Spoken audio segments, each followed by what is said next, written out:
Lancement du projet d'appui à l'autonomisation de 100 femmes dans la région de Gbeke. L'initiative est de l'ONG OIS Afrique, section Côte d'Ivoire, en partenariat avec le Centre de la femme arabe pour la formation et la recherche. Dans la région de Gbeke, 3 villages des sous-préfectures de Bouaké, Diabo et Sakassou bénéficient de ce projet avec la création d'exploitations agricoles, des fermes avicoles et des cours d'alphabétisation au profit des femmes. Les responsables régionaux de l'OIS Afrique expliquent les enjeux de ce projet et le choix porté sur les localités bénéficiaires. Nous sommes là dans le cadre du projet Kauta, un projet d'autonomisation de la femme. C'est la culture de 5 hectares de manioc au profit des femmes. Et ces femmes-là, sur les 18 mois du projet, elles vont mettre en valeur 5 hectares. Elles seront accompagnées au niveau technique par des experts dans la mise en œuvre de leur activité. La cérémonie de lancement a permis aux bénéficiaires d'améliorer leur compréhension du projet en vue d'en tirer profit. Le projet va nous aider à sortir dans nos souffrances. Cette rencontre est suivie de l'installation du comité de surveillance pour une meilleure approche et implication des acteurs locaux du développement. En Côte d'Ivoire, depuis 2001, l'OIS Afrique œuvre dans plusieurs secteurs d'activité pour le bien-être des populations, notamment dans la lutte contre les violences basées sur le genre et le travail des enfants. L'ONG OIS œuvre également pour la promotion des droits de l'homme, l'éducation et la santé.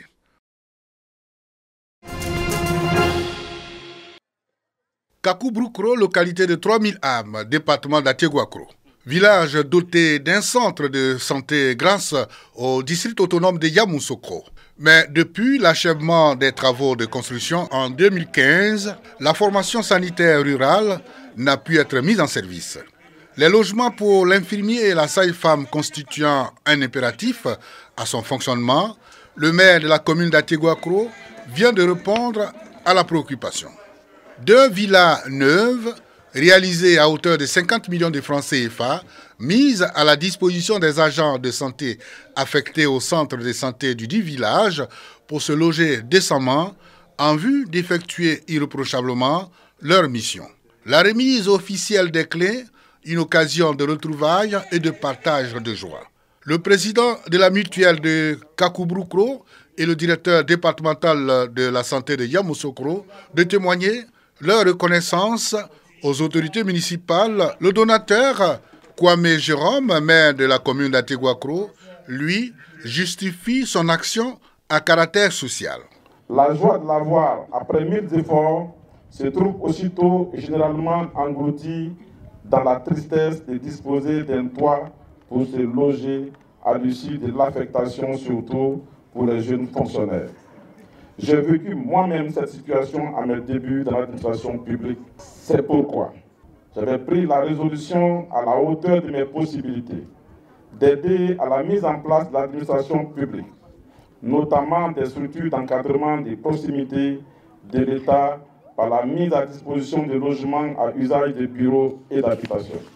La représentante du préfet du département d'Ateguakro de prendre la parole pour des conseils en vue de l'utilisation à bon escient de ces 2 bâtiments.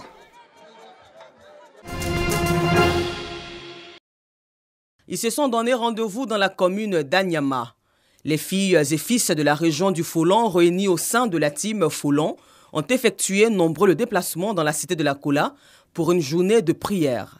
Des prières pour renforcer le lien de fraternité, mais surtout pour la paix en Côte d'Ivoire, un élément essentiel pour la stabilité dans le pays.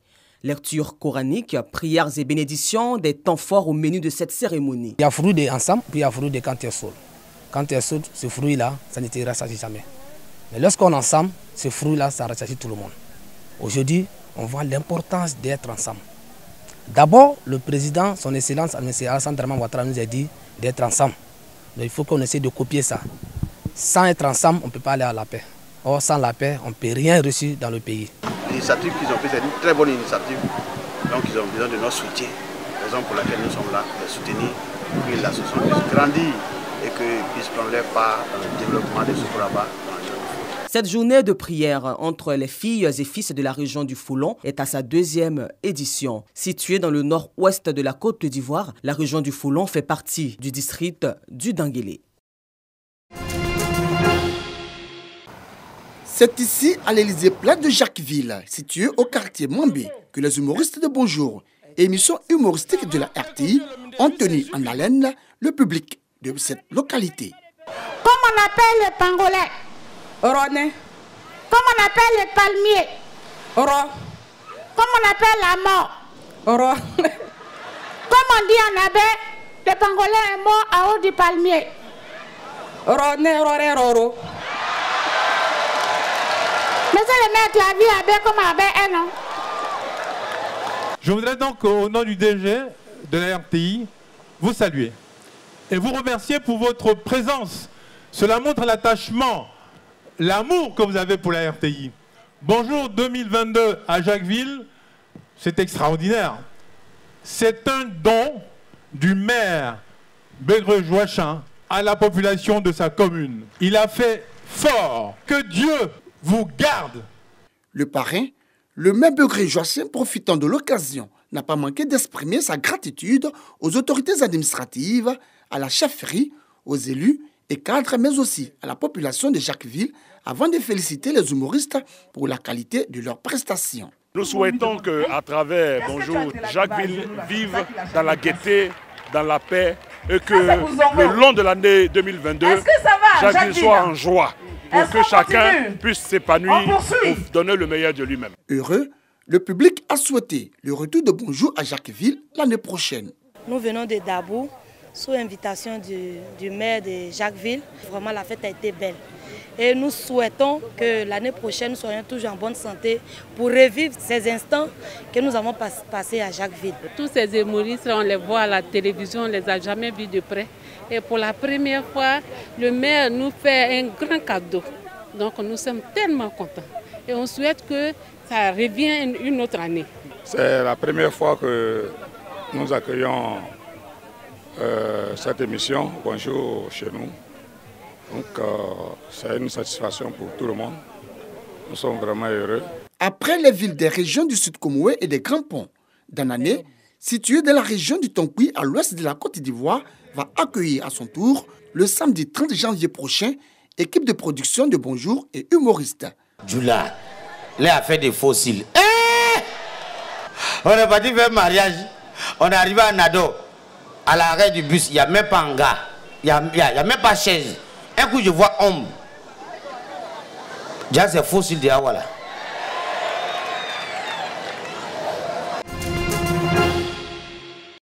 Le centre culturel de Katiola dans la région du Hambol a été aménagé pour suivre la CAN 2022 qui se déroule au Cameroun. Pour ce match entre les éléphants de Côte d'Ivoire et les pharaons d'Égypte, autorités politiques, administratives et populations sont sorties nombreuses pour suivre ce choc tant attendu. À la première mi-temps, aucune des deux équipes n'ouvre le score, 0 but partout. Du retour des vestiaires, les hommes de Patrick Baumel tentent de prendre leur ticket pour les quarts de finale.